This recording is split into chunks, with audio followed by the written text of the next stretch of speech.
ஒரு நாள் கிராமத்தில் விளையாடிக் கொண்டிருந்த சிறுவன் ஒரு பிரகாசமான கடிகாரத்தை கண்டான். இது மாயம். அவன் அந்த சக்தியை பயன்படுத்தி மற்றவர்க்கு உதவ ஆரம்பித்தான்.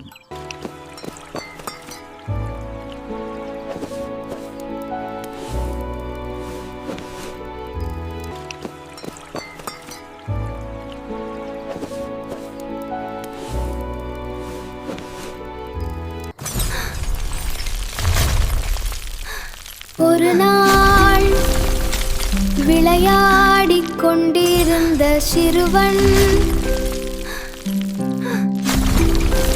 ஒரு பிரகாசமான கடிகாரத்தை கண்டான். நேரத்தை நிறுத்துவது இல்லை, நல்ல மனசுதான்.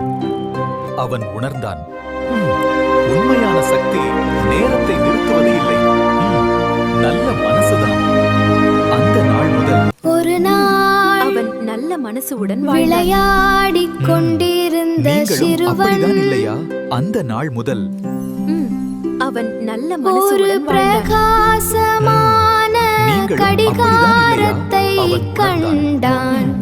உண்மையான சக்தி நேரத்தை நிறுத்துவது இல்லை, நல்ல மனசுதான்.